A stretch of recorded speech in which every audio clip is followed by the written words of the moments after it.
50 points. That's the lead Kimi Antonelli takes into the Formula One summer break after the Hungarian Grand Prix. But behind that number lies a race weekend full of chaos, a broken blue flag system, a furious Max Verstappen over the radio, and an Oscar Piastri whose lead fell apart within minutes. Antonelli fought his way from 7th on the grid to 3rd place in Budapest, after stewards handed him a 3-place grid penalty for not slowing sufficiently under yellow flags. That yellow flag had itself been triggered by a spin from Verstappen earlier in the session.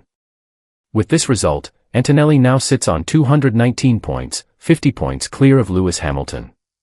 For the Mercedes driver, the result came from a long opening stint built around tire durability, while several rivals pitted earlier. Hamilton, meanwhile, endured a frustrating weekend.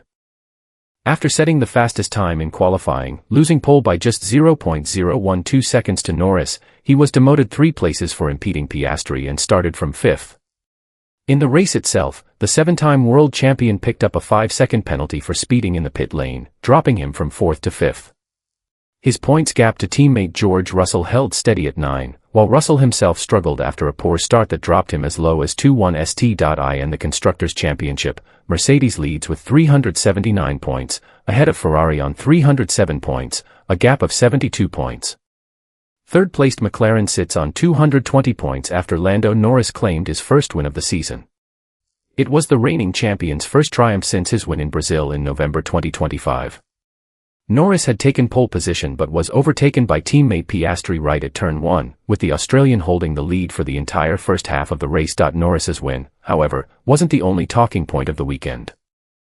A technical fault in the circuit's marshalling system caused significant disruption. The usual illuminated blue flag panels were unavailable for a period, forcing drivers to rely on manual flags, mirrors, dashboard information, and radio guidance from their teams instead. The problem affected multiple frontrunners at once, including Antonelli and Norris, both of whom criticized the failed system after the race. The FIA later confirmed that the electronic flagging failures had caused additional confusion throughout the midfield. Verstappen was hit hardest. The Red Bull driver got caught up in a heated radio exchange mid-race while trying to lap Racing Bulls drivers Liam Lawson and Arvid Lindblad.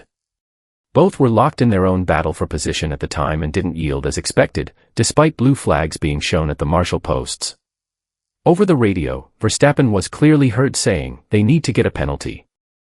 This is fucking ridiculous, these morons."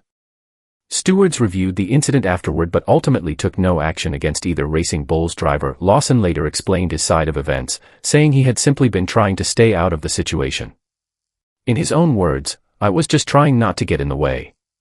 He added that he wasn't technically being lapped at that point, so he wasn't obligated to move over immediately, but hadn't expected Verstappen's sudden move. Lindblad, for his part, pointed to the technical issues with the blue flag system, which in his cockpit showed only a flag with no car numbers, something he called not the most useful message. Both Racing Bulls drivers stressed they had relied on virtual mirrors and delta times on their dashboards to avoid disrupting the leaders as much as possible. Despite the incident, Verstappen still finished the race on the podium. He secured 2nd place after Piastri retired late with a mechanical issue. It marked his 2nd consecutive podium, following a 3rd-place finish at the previous race in Belgium, and his 131st podium in Formula One overall. Verstappen had started 4th, fought an intense early battle with Hamilton for 3rd, and eventually came out on top with an overtake under braking at turn 1. Verstappen's own reaction to the result stood out. In the post-race press conference, the Dutchman appeared genuinely surprised by his own finish, saying, "Overall, I still don't really understand how we are 2nd." The 4-time champion had complained throughout the weekend about balance issues, gearshift problems, and a car that was generally difficult to drive, at one point even calling it undrivable. After the race, he discovered damage to his car, the exact cause of which remained unclear. In the same press conference, he also confirmed he hadn't expected a podium at all, stating, "I didn't expect to be on the podium today, but we worked hard for it." Team principal Laurent Mekies confirmed that Red Bull had struggled with the car's feel throughout the weekend. Both Verstappen and teammate Isaac Hadjar had repeatedly complained over the radio about various issues, from balance to gear shifts to energy deployment. That Red Bull still walked away with a 2nd and a 6th-place finish, Mekies called remarkable. He explained that heading into the race, the team had expected to be fighting, at best, with Mercedes and possibly Piastri, yet ended up racing both Ferraris and at times even had Norris within reach. For Piastri, the race turned into a nightmare. The Australian had led for a long stretch after passing Norris right at turn 1, while his teammate repeatedly asked over the radio to be let through, without success. Shortly after his second pit stop, Piastri ran into traffic in the first sector involving Carlos Sainz's Williams. While attempting to pass, contact was made between the two cars, costing Piastri significant time and track position. Over team radio immediately after the incident, Piastri was clearly heard shouting, "Get out of the way, you idiot." Stewards later confirmed that Sainz had been informed Piastri's car was approaching before the collision occurred. The Williams driver was subsequently handed a 5-second penalty. Sainz himself pointed to the wider blue flag system problems affecting multiple drivers that day. Just a few laps later, with 13 laps still remaining, Piastri was forced to retire with a gearbox failure while running in second place. This was explicitly a mechanical problem, not an aerodynamic issue or a consequence of the earlier collision with Sainz. The retirement cost Piastri not only a likely podium finish but also crucial points in the fight for the Drivers' Championship. Verstappen automatically inherited the vacated position, shifting the championship order as a result. Looking at the bigger picture heading into the summer break, the situation is nuanced.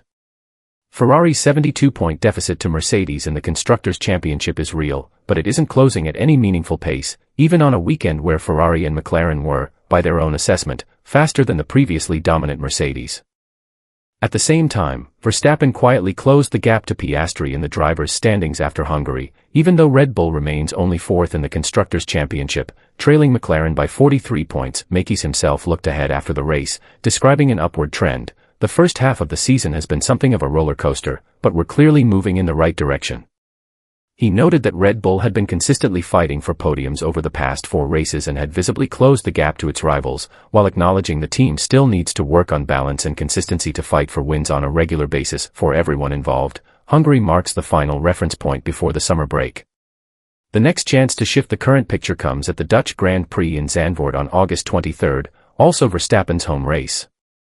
Until then, the situation stays frozen, Antonelli holding a clear lead at the top of the Drivers' Championship, Hamilton under pressure at Ferrari with a 50-point deficit, Verstappen on the rise despite a difficult car, and Piastri left with the bitter knowledge that a likely podium finish was lost to a mechanical failure and a collision with a back marker.